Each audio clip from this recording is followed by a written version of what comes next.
هر نرم افزاری که ما می‌خوایم کار کنیم، اولین گام یا مهمترین گام اینه که به برنامه بگیم شما تو چه کشوری هستی، با چه سیستم مختصاتی قرار کار کنیم. آیا قراره با متر کار کنیم، با سانتی متر کار کنیم یا با اینچ می‌خوایم کار کنیم. برای این کار تو جزئیات براتون گذاشتم. این تنظیم واحد اندازه‌گیری میاد تو زمانه تولز. خب تو زمانه تولز و گزینه آپشن. همین کارو انجام میدم. تو زمانه تولز گزینه آپشن کلیک می‌کنید. یک پنجره به نام راینو آپشن یا تنظیمات پیش‌فرض یا زمینه راینو باز میشه. گزینه به نام یونیت اینجا هست. ببینید کلیک می‌کنید روش. مدل یونیت واحد تنظیم می‌کنید. که میگیم متر باشه. اینا حساسیت پذیری زاویه است. و کوچکترین تولرنس هایی که برنامه قرار محاسبه کنه. اینو سعی کنید دست نزنید. مهمترین قسمتش اینجا اینه. تعداد رقم‌های اعشار. تو ایران ما 2 رقم اعشار داریم دیگه، درسته؟ میگیم 3 متر و 20 دیگه. نمیگیم که 3 متر و 223. دو رقم بعد از اعشاری. پس اینو میذارم روال دسیمال یا 2 رقم اعشار بمونه برای ما. درسته؟ و اوکی می‌کنیم. اگه خود راینو که وقتی شما باز می‌کنید، حالا اینجا پنجرهش بعد نمیاد چون در نیو میذارم. روز اول واقعا یک گزینه براتون میاد. حالا اینجوری نمیاد. اون صفحه راینو کوچیک کم رنگ براتون باز میشه. اونجا واقعا اینجا براتون نوشته. میگه می‌خوای رو مقیاس‌های بزرگ با مقیاس فیت کار کنی یا مقیاس اینچ، متر، میلیمتر، سانتی متر. اگه همینجا متر رو انتخاب کنید دیگه نیازی نیست بریم این کارایی که الان میگم انجام بدید. بس همینجا میتونید متر رو انتخاب کنید یا همینجا من متر رو انتخاب می‌کنم. گزینه اوپن می‌ذارم. یعنی خودش این متر هست. تنظیم شده اینجا. درسته اینجا براتون دادم این دو تا قسمت مهم. این قسمت تعداد رقم‌های اعشار این هم واحد اندازه‌گیری. دانش مقدماتی بعدی که ما لازم داریم با محیط کار، کنترل پنجره ترسیم محیط کاری و تغییر رنگ پس زمینه. شما دوست داشته باشیم رنگ پس زمینه رو تغییر بدیم یا پنجره‌های دید رو تغییر بدیم. مثلا برای تغییر پنجره‌های دید همونجوری که اینجا توی تصویر می‌بینید من اینجا براتون یه علامت کادر اینجا گذاشتم براتون. میایم تو قسمت کادرمون اینجا علامت هست. روی این قسمت این فلش هست روی این فلش کلیک می‌کنید. پنجره تنظیمات یا نوار ابزارش باز میشه. یک بار کلیک می‌کنید پنجره باز میشه. بعد این بالا آبی رنگ انتخابش میادش پایین. درسته؟ دوباره قطعاً این مشکل اونجا هست. توی راینو بعضی ابزارها دو کارن. میگم وقتی من موضوع میبرم روی این قسمت نکنید میگه اگه کلیک کنیم من برای 4 ویو نمایش میدم. اگه کلیک راست کنیم من مثلا دیفالتش میکنم. درسته؟ بعضی ابزار دو کارن. مثلا خود لاین نگاه دو کار است. میگه کلیک راست یا کلیک چپ دو تا کار مختلف انجام میده. خب من اینو میارم بالا. مهمترین چیزی که ما تو این قسمت داریم حداقل برای این جلسه داریم اینه. شاید مثلا ما بخوایم بگیم تعداد 14 دید ما زیاده. بخوایم 3 دیده کار کنیم. مثلا اکثر کسایی که مثلا کار حرفه‌ای میکنن اصلا 3 دیده کار میکنن. خب یعنی یه دیدو میکنن پلان یا پرسپکتیو، یه دیدو میکنن تاپ و مثلا فرانت. خب اینجا میتونیم کارو بکنیم. ما میگیم بزنید 3 دیده بشه. یه دیدتون بشه پلان، حالا هر کدوم راحت‌تری پلان، یه دید بشه پرسپکتیو بشه نمای فرانت. خب خواستیم برگردید حالت قبل. هیچ مشکلی نداره. دوباره اینجا نکنید. کلیک میکنم میگه اگه کلیک راست کنید میگم میگه دیفالت برات میکنم. پس میگم اینجا کلیک راست کنم دیفالت میکنم. یعنی دوباره برمیگرده حالت قبل. پس اگه کلیک راست کنم روش دیفالت کردن. این واسه میشه هم خودش این 4 دیده تک دیده بزرگ، یعنی همون کاری که ما اینجا میکردیم. دابل کلیک میکردیم کار بزرگ میشد. این قسمتی که اینجا هست اینا داره همون کار خودمون ما رو انجام میده. یا مثلا ممکن بود بخوایم دیدهامون رو مثلا دید پرسپکتیو رو به 2 قسمت تبدیل کنیم. خیلی به ندرت پیش بیاد. من اونایی که میخوام محصول ارائه بدن مثلا دیگه خیلی کار خاص باشه. ما تو معماری همون 3 دید یا 4 دید برای ما کفایت میکنه. ولی اینجا این گزینه‌اش هست. تقسیم بندی افقی، تقسیم بندی عمودی. مثلا اینو میخوایم افقی تقسیم بندی کنیم به 2 تا دید دیگه. و اینجا نکنیم بلافاصله یه پنجره دید دیگه هم اینجا اضافه شده. می‌بینید پرسپکتیو، تاپ، فرانت، رایت، دوباره پرسپکتیو. دوباره پشیمونش می‌خوایم برگردیم دوباره این کلیک راست می‌کنیم. و این امکان رو حتی وجود داره که من این پنجره دید رو بگیرم بیارمش اینجا. مثلا اینجا راحت‌تر برای خودم کار کنم. بزرگش کنم. بکنم میتونم اینجا نکنم. فلشش بیاد بزرگش کنم. پشیمون شدم میخوام برگردم اون طرف دوباره میام تو این 4 دید یک کلیک راست می‌کنم. بس هر تغییر رو این دادید خواستیم برگردید کافیه که یک کلیک راست کنیم روش راحت برمیگرده. پس این گزینه تقسیم افقی می‌کرد، این پایینم تقسیم عمودی برام می‌کنه. این دست شماست که می‌خواید از هر دید یا به هر نوع چیزی استفاده کنید. خب 4 دید. تو قسمت بعدیش در مورد تغییر رنگ پس زمینه صحبت کردیم. دیگه توضیح ندادم که چوری میام تو راین آپشن، چون تو عکس قبلی گفتم چوری میام تو راین آپشن. میگه گفتیم تو راین آپشن وقتی اومدی اینجا یه گزینه هست نام اپرنس و اینجا کالر نوشته. پس باید بیام چون تو راین آپشن میخوایم بیام دیگه. بس امروز یاد گرفتیم توی قسمت تولز، درسته، آپشن، تولز، آپشن، اپرنس، درسته که اینجا هست. میبینید یه کلیک میکنم روش، کالر انتخاب میکنم، درسته، یه کلیک میکنم کالر. بک‌گراند همین رنگ این پشته، میتونید رنگش رو عوض کنید. نگران این نباشید هر رنگی رو که تغییر دادید اینجا گزینه دیفالت هست، بزنید دوباره برمیگرده سیستم خودش اگه خوشتون نیومد. بس بک‌گراند رو میتونید رنگ بک‌گراند عوض کنید، درسته. گزینه اول گرید لاینی که اینجا میبینید، خب این گرید لاینی که اینجا هست اینا رو مشخص می‌کنه. این اصلی‌ها رو مشخص می‌کنه، 1 2 اینایی که اصلی هستن. مینور که اینجا می‌بینید این رنگ اینایی که داخل هستن رو مشخص می‌کنه، بک‌گراندی که داخل هست. X رنگش نمی‌گیره، مثلا محور X رنگش رو مشخص می‌کنه. Y رنگش سبزه، محور Y رنگش سبز مشخص می‌کنه. Z محور Z یا ارتفاع رنگش رو مشخص می‌کنه. نه بک‌گراند رنگ اینه، رو می‌بینید بک‌گراند اینه، این رنگ گریده، درسته. ما به اینا میگیم گرید دیگه، من بعد بهتون میگفتم مثلا گرید لاین چه اون خط چین هایی که تو کار هستن. بک‌گراند این رو پشت داره، من اینو قطعش کنم اینجوری ببینید شاید بهتر براتون سوال بده. حالا اینجوری با این بک‌گراند اینجا میگیم عکس زمینه، درسته. اینا که میتونید ببرید دیگه، مثل اتوکد چوری این تصویر از بین میبردید. تو اتوکد هم F7 می‌ذارید یادتون باشه، درسته. F7 بزنید خود این گرید میره. دوباره میام تو تولز، توی آپشن، کالر. خب لی اوت هم رنگ اینا رو میگه، منظور این محیط کاری اینجا هستن.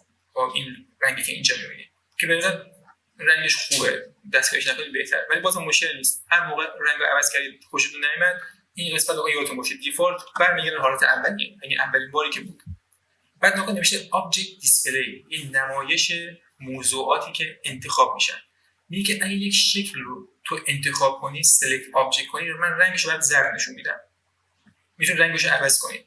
یا میگه اگه یک شکل رو شما قفل کنی من رنگش رو خاکستری نشون میدم. یا اگه یک لایه جدید رو تو ایجاد کنی من رنگش برات مشکی نشون میدم. خب اینا رو میتونید شما تغییر بدید. مثلا بگید من یک شکل میکشم اینجا، مثلا این خطو وقتی انتخاب کنید رنگش سرد میشه، زرد میشه، چیزی که شما انتخاب میکنید. پس هر زمان که این حالتش خاصی میتونید اینا رو ویرایش کنید. پس این میشه تو این قسمت شما. اما یه قسمت دیگه اینجا هست. ما گفتیم دوبار کلیک کنیم صفحه کوچیک میشه و 4 تا دید هم داریم، پرسپکتیو، تاپ، فرانت و رایت، درسته؟ دید بالا، چپ، راست و پرسپکتیو. حالا شاید من دلم بخواد شکلمو زیرش رو ببینم، بکش رو ببینم، پایینش رو ببینم، حالا به هر دلیلی، یا اصلا نمیخوام نمای رایت رو نگاه کنم، میخوام نمای مثلا لفت رو نگاه کنم، صفحه چپ رو نگاه کنم. تو این حالت چیکار کنم؟ کاری ندارم، میرم روی این قسمت رایت مثل برنامه 3D Max روش کلیک راست میکنید، ولی این بار میاد تو حالت ست ویو. خب ست ویو یعنی هماهنگ کن اون دیدو. اینجا هستیم میگیم انواع دید هست، پلان، زیر، چپ، راست، روبرو، پشت، پرسپکتیو دو نقطه‌ای که ترجیح نذارید تا کار اگزاجره میشه. اصلا دیدهای ایزومتریک مثل کار اتوکد داشتیم، شمال، شرقی، جنوب و غربی، این دیدهایی که تو 4 طرف داشتیم ایزومتریک. و یه گزینه هست که نوشته دامت ویو، گزینه خیلی خوبی هم هست که اکثرا اگه بخوایم با راین و رندر بگیریم خیلی بهش نیاز داریم. در واقع کارش چیه؟ کارش اینه که یک دیدی رو که ما دیدیم مثلا بهترین دید ما اون دید ثبت میکنه که اگه بعدا دوربین عوض کردیم فلان کار کردیم دوباره خواستیم برگردیم تو همون دید، با یک کلیک اون دید برگرده. یعنی چی؟ مثلا میگیم توی راینو هم چیزی به نام دوربین نداریم. خب چیزی که مثلا فرض کنیم که بگیم واقعا یک دوربینی که قراره شدت روشنایی یا شدت اون مارون کم کنه، هم چیزی نیست. خب تو تنظیمات رندر هستا میتونیم از این طریق دخالت کنیم بهش، ولی خود این الان خود دید ماست، مثلا این دید ماست، دوربین ماست، این چیزی که الان اینجا داریم نگاه می‌کنیم. میتونیم مکانش رو تغییر بدیم، میتونیم دوربین رو نمایش بدیم که کجا دوربین قرار گرفته، ولی شکلی که فرض کنیم مثل تریمت یه دوربینی بیاد توی کار یه آیکون خیلی ریزی داره، ولی اونجوری که مثلا دستگیر داشته باشه و خیلی رفت داشته باشه با شدت روشنایی تصویر اونجوری نیست. خب من اینو گرفتم، درسته؟ حالا به هر دلیلی این رندر ساختمون منه. حالا میخوام مثلا اون پشت ذره کار کنم. خب دوباره مجبورم که بیام این دیده مثلا قشنگ روش کار کنم، میگم الان دیده به هم ریخته. برای اینکه این مشکل رفع بشه میتونیم بیام روی این قسمت کلیک راست کنیم، تو قسمت set view گزینه نام ویو رو بزنیم. یا اگه از این قسمت راحت نیستید میتونید بیاید تو قسمت پنل، خب اینجا هم هست میبینید نام ویو، هم از اینجا میتونید بیاید هم از اونجا، هر کدوم راحت تره. اینو کلیک میکنید یک پنجره اینجا باز میشه. اینجا از من گزینه سیو میخواد، میخوای این دیدو برات سیو کنم، میگم آره، میگم این دیدو برام سیو کن. میگی چه اسمی برات بذارم، میگم اسمشو بذار همین پرسپکتیو مثلا، یا هر اسمی که خودت دوست داری. اوکی الان اینجا ثبت شده درسته. الان میام بالا، میام اینور، الان دو بار کلیک میکنم میبینید دور برمیگرده اینجا، دور میام اینور میکنیم، دو بارش کلیک میکنم دور میاد اینجا. بس با این مشکل نیست، ببندید مثلا هیچ مشکلی نداره چون تو قابلیت ثبت شده دیگه. پنل دوباره نام ویو اینجا هست دیگه، مثلا جابجا کنیم دوباره کلیک کنیم دوباره دیدمون برمیگرده. آره دیگه چون باشه دیگه، چون این تشخیص بده که تو کدوم دید هست.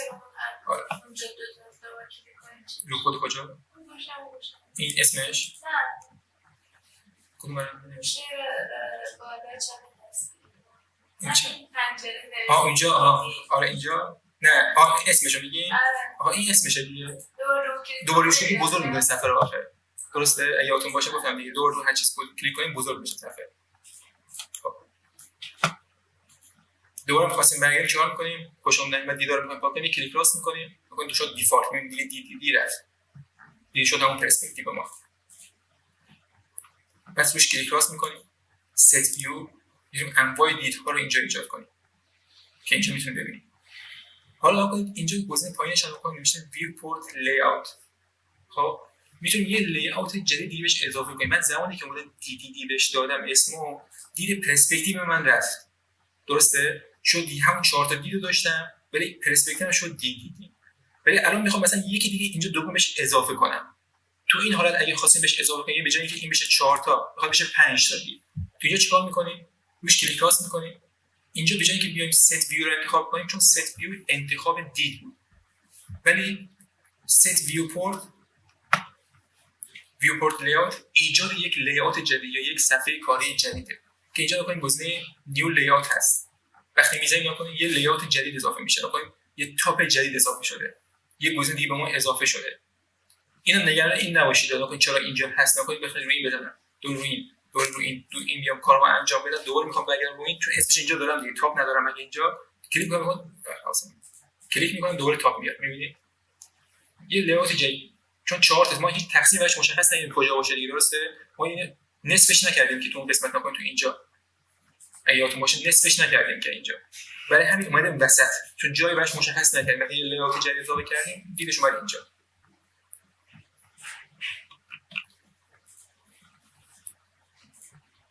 میخوایم برگردیم مرتقی هم کافیه روی کلیک راست کنیم تا دوباره برگرده تو حالت قبلی.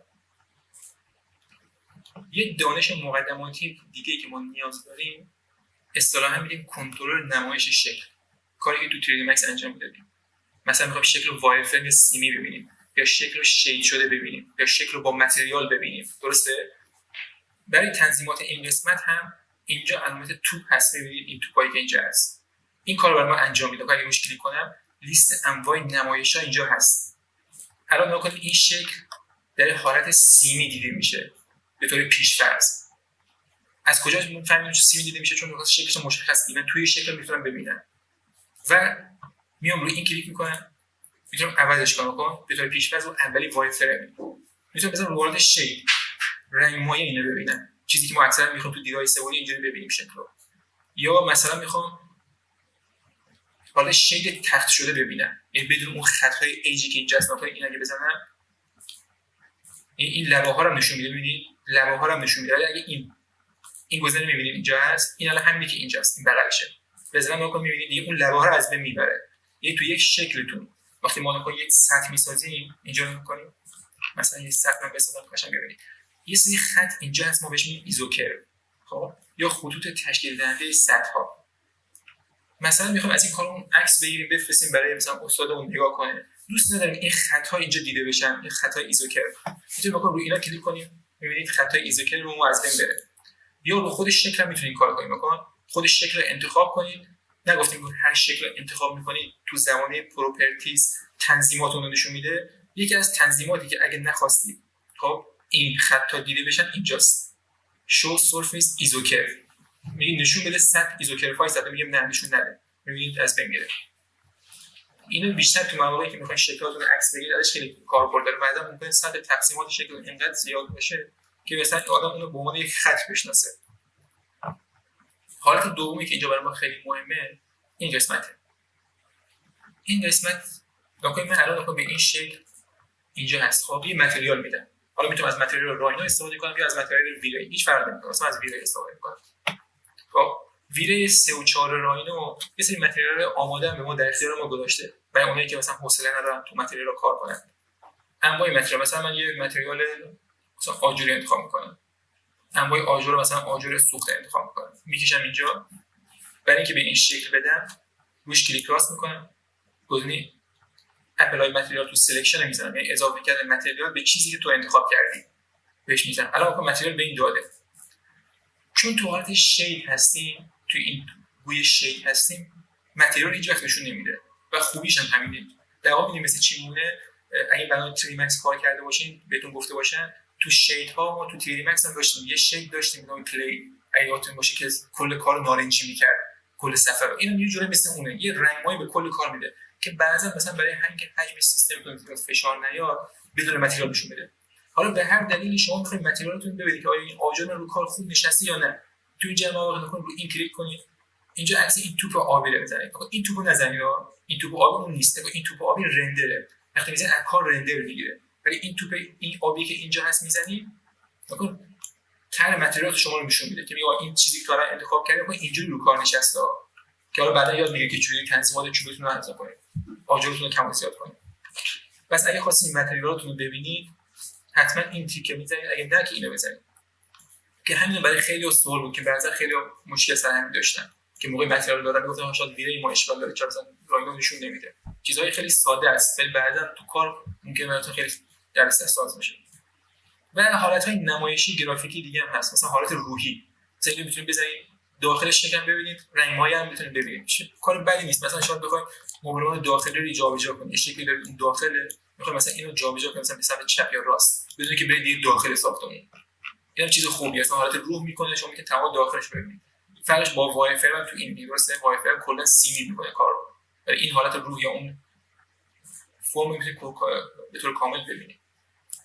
و حالت‌های دیگه هم هست، حالت‌های گرافیکی این دست شماست، برای مبنای سلیقه‌ای که دارید یکی رو انتخاب می‌کنید برای هر دلیلی. مثلا اونایی که می‌خوان کتاب تعریف کنن مثلا این گزینه رو می‌ذارن که بک‌گراندش سفید، درسته، که راحت پرینت اسکرین بزنن که هم بک‌گراندشون سفید باشه، حجم کتاب کمتر باشه، هم طرحشون هم بتونن ببینن. یا انواع مدل‌های دیگه هم اینجا هست، می‌بینید تو این حالت یا تو این حالت می‌بینید بک‌گراندهای مختلفی هست، این دست شماست. و حتی این امکان برای ما وجود داره که اینا رو ویرایش هم کنیم، یعنی خودمون تغییرش بدیم. برای مثال این چیزایی که الان بهتون گفتم، این زمانایی که اینجا هست و اینایی که اینجا هستن، همین‌ها اینجا هم هستن. کلیک راست کنم اون حالا همون وایل فرمه، اون هم حالت شیده، حالت رندر، حالت رو، ایکس ری، تکنیکال همون حالت تو تکنیکال من تغییر دادم اینجوری شده. الان اگه بخوام اینو ویراف کنم عکسم گرفتم براتون تو صفحه بعدی. حالا اینجا اگه بخوام همین دیتا کن دانش مخاطبی کنترل نمایش شکل عکس گرفتن از موتور، حالا بخوام همین رو ویرایش کنیم، مثلا من میخوام یه کاری کنم که بک‌گراند کنم، من تکنیکال انتخاب کردم چون من این از قبل انجام دادم. شما زمانی که تکنیکال انتخاب میکنید شکل شما الان میتونید خودتون انتخاب کنید، نگاه کنید شکل شما حالت سیمی میشه، خطای هیدن شما هم دیده میشن. من میرم تو تولز آپشن،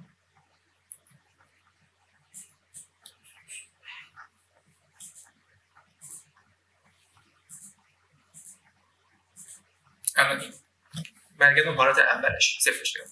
اول تکنیکال چیکار میکنه؟ خط‌هایی که دیده میشن به صورت خط نشون میده، شکل‌هایی که دیده نمیشن به صورت خطی نشون میده.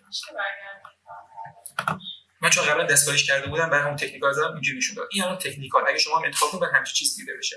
خب حالا به هر دلیلی، خب مثلا برای طراحی دیاگرام، درسته، مثلا من شکلمو کشیدم، میخوام این کارم با زمینه سفید، خب و خطوط دورکار پررنگ، بفرستم تو برنامه فتوشاپ یا تو برنامه ایلاستریتور، چون اونجا مثلا چیکار کنم دیاگرام توش در بیارم، مثلا میام خورشید از این ور میاد، باد از اون ور میاد، رنگ بزنم، کاری که تو راندو انجام میدادیم دیگه. اونایی که با برنامه ایلاستریتور کار کرده باشن میدونن شما میتونید انواع ماشین‌کار برام تعریف کنید و به کارتون اعمال بدید. خب پس برای اینکه من بتونم اون رو بفرستم برای اون برنامه دو راه وجود داره، چون خیلی کار میکنن. اونایی که با دیاگرام در میاره با کامپیوتر کار میکنن حتما با این نرم افزار باید نصب کنن که اینجا هست. این نرم افزار خیلی جالب است، اونایی که فتوشاپ بلدن با این راحت کار کنن. مال همون شرکت فتوشاپ سازنده فتوشاپ هست. راه حل اولش اینه که شما این حجم رو خب انتخاب کنید، بیاید تو قسمت فایل، تو قسمت اکسپورت سلکشن، یعنی اکسپورت گفتیم صادر کردن یا فرستادن سلکت شکلی که انتخاب کردم، کلیک میکنم. خب اینجا ببینید فرمتش هست این میبینید ایلاستریتور اینجا هست، میبینید شکل شما رو کاملا به صورت سه‌بعدی میفرسته داخل اون برنامه. یعنی اینا رو دیگه اونجا به عنوان خط میشناسه که بعد شما میتونید این بدنه رو انتخاب کنید، بهش رنگ بدید، مثلا بعد رنگو مثل فتوشاپ شفاف کنید. این کاری که تو پوسترهای معماری میبینید یا کاری که تو سایت ها میبینید مثل دیاگرام طراحی، یه فلش از پایین رفته بالا، یه سری آدم داره تو کار قدم میزنن، اینا هم با اون نرم افزار در میاد. شما یه براش آدم در میارید، یه خط مسیر مشخص میکنید، یه دگمه خیلی ساده داره مثل اسفره، اون آدم خوش اتوماتیک براتون پخش میکنه تو این کار برنامه خیلی قویه برای کار کردن با دیاگرام ها. این که ساده تر میشه، کارو میفرستید اونجا. حالا به هر دلیلی میخواید یه کاری کنید که بک‌گراند شما سفید باشه، خطای شما هم پررنگ باشن. بس نکن من همچین چیزی رو ندارم تو این دیدها، بعد خودم بیام بسازم یا اصطلاحاً بهش میگم خودمون همچین چیزی رو تولید کنیم. یا میخوام از این کارم عکس بگیرم مثلا بفرستم برای استادم که نگاه کنه توی کار، نمیخوام این شکل اینجوری ببینم، دوست ندارم مثلا محیط رانو رو اینجوری ببینه، بک‌گراند این صفحه باشه، این رنگ خاکستری باشه، این شکل اینجوری باشه. برای این کار تو این جزوه هم بهتون گفتم میام تو قسمت راینو آپشن، تو قسمت دیسپلی من الان کار انجام میدم، میام تو قسمت تولز، تو قسمت آپشن، تو قسمت ویو، تو قسمت دیسپلی مود وقتی انتخاب میکنم ببین این دیدا اینجا هستن، وایر فریم، شیپ، رندر و الی آخر. اگه خواستید یه چیز جدید تولید کنید خودتون دکمه نیو رو میزنید، یه اسم براش میذارید، شروع می‌کنید تو تقسیماتش تنظیم می‌کنید. بعد اگه خواستید همون دیدی رو که دارید تغییر بدید نکنید، میاد تو اینجا مثلا اینجا دیسپلی مود یا روش‌های نمایش، این تیکو من میزنم میام پایین. چی رو میخوام رو تکنیکال کار کنم، رو تکنیکال کلیک میکنم، گزینه اول میگه نام، میگه نامش بشه تکنیکال، میگم آره همین تکنیکال بمونه. گزینه دوم میگه بک‌گراند، میگه رنگ بک‌گراند چی باشه، میگم رنگش میخوام برای مبنای رنگ باشه، میگم سالید کلر، این تک رنگ باشه، کلیک میکنم چه رنگی باشه، میگم همین رنگ سفید خوبه. بذار من اینو بذارم بک تکنیکال که اینجا شما ببینید همزمان تغییراتشون رو شما بشه. این الان تکنیکال اینه درسته، توی تولز آپشن تکنیکال اینجا بک‌گراند میگم سالید کالر، میگم تک رنگ باشه، درسته رنگ سفید، خواسته میتونید عوض کنید، دست شماست. بعد میگه شیدینگ ستینگ، میگه شکل شما یا آبجکت های شما دوست دارید شید شون شیدوار دیده بشه، رنگ مایه دیده بشه، اگه این تیکو بزنم بکن رنگ مایه هم دیده میشه اینجا. بعد میام قسمت پایین ویزیبیلیتی، یا هم کاری که تو رویت هم داشتیم دیگه، گرافیک ویزیبیلیتی تو رویت هم بود دیگه، کنترل میگه چه چیزهایی دیده بشن چه چیزهایی دیده نشن. میگه که خطاتو میخوای ببینی، میگم آره، مثلا خطایی که توش کار هست یا این خطایی که تو کار هست دیده بشه، میگم آره. میگه میخوای خطای مخفیت هم ببینی، میگم نه نمیخوام، شو میذارم، میبینی دیگه میره. چیزهایی که پشت کار هستن میگم دیگه نمیخوام. میگه میخوای ایج هاتو ببینی، لبه هاتو، میگم آره میبینید هست. میگه میخوای سیل اوت، یا میگه این میگه سیل اوت اینه، بابا این محدودیتی که شکل رو احاطه میکنه، این خط دور کار، انگار فکر کنید این شکل نیست، دورش یه خط داشته باشیم. میگه میخوام، میگم آره. بعد تنظیمات مختلف، این مهمترینش همینجاست. میگه اگه تکستی داری یا چیز داری میخوای دیده بشه فعال باشه، اما تنظیمات اصلیش اینجاست. نکنید این که میشه تنظیمات اولیش. میام رو آبجکت، رو خود آبجکت، درسته. میگه این آبجکت نقطه داریم، فعلا که نقطه نداریم ولی خط رو داریم، کرو رو کروش کلیک میکنیم. میگه کرو، میگه میتونم برای کروات ضخامت خط هم بذارم، صرفا فقط جهت عکس گرفتن. میگم نه، میخوام رو لایناش کار کنم. میگه لاین هایی که مخفی هستن، من چون لاین ها مخفی رو گفتم نمایش داده بشه، بس با این کاری ندارم، میگه چون لاین مخفی اینجا ندارم. ولی میگه لاین هایی که رو خود شکل هستن این قسمت، میگم آره اینا رو میخوام یه ضخامتش بالاتر باشه. میبینید ضخامتش یکم زیاد کرد، من یکم کمش میکنم، این ضخامتش داره کم شد. بعد میگه که سیل اوت، میگه میخوای این محدوده دور کارت من باید پررنگ کنم، میگم آره این ضخامتش هم زیاد کن. یعنی این محدوده دور کار میگه زیادش کنم، اون محدوده‌ای که دور کار هست. و تنظیماتی که حالا اینجا داره، مثلا میگه اینترسکت لاین، میگه خطایی که رفتن تو هم دیگه محل تلاقی هستن میخوام اونها رو کنترل کنم. ما بیشتر با این حالت کار داریم و میگیم اوکی. و بعد دیدیم رو تنظیم میکنیم مثلا با هر دلیلی. وقتی اوکی شد بعد اینجا من بهتون گفتم اینا کنیم، این کارو انجام بدیم، این کارو انجام بدیم. الان میخوایم کار تموم شده، میخوایم این عکس رو مثلا بریم برای کارفرما، میخوایم به هر دلیلی میخوایم به دوستمون بدیم یا به استادمون میخوایم بدیم، یا میخوایم این عکس رو بفرستیم تو فتوشاپ روش ادیت کنیم یا برای پوسترمون استفاده کنیم به هر دلیلی. اینجا با ابزار هست اسکرین کپچر تو فایل، از صفحه اون عکس میگیره. این کارو من الان انجام میدم براتون. تایپ میکنم اسکرین، خودش میاد چون من قبلا این کارو انجام دادم دیگه. اسکرین کپچر تو فایل، همین اسپیس دادن خودش بکنم میاد. میگه محل ذخیره از من میخواد، میام تو دسکتاپ باشه با اسم SS و سیو میکنم. میام اینجا، میام پایین، اینجا میتونم عکس نگاه کنم. میبینید از اون محیط من عکس گرفت. حالا این میتونم بفرستم به دسکتاپ. آره چون دستورش اینجوری. خب در یاد نباشه من سیو از بگیرید، چون ساینس رو نصب می‌کنید، خب برنامه این ساینس رو نصب می‌کنید، ساینس خودش اتوماتیک میشه تو پرینترهای شما. میتونید مثلا به کامپیوتر گول بزنید، مثلا برید تو قسمت پرینتتون، خب پرینتتون بزنید تو ساینس، یعنی با اینجوری منظورم. اون زمانی که می‌خواید پرینت بگیرید به ظاهر می‌خواید پرینت بگیرید، ولی برنامه نکنید ساینستون اینجا هست، از این خروجی میگیره. وقتی پرینت می‌زنید اون باز نگاه ماکینتون با فیلم چند داشتن که میگیره، این برنامه خوش اتوماتیک باز میشه. خب بعد میتونید سیو بگیرید، با عکس ذخیرهش کنید یا فرمت PDF ذخیرهش کنید.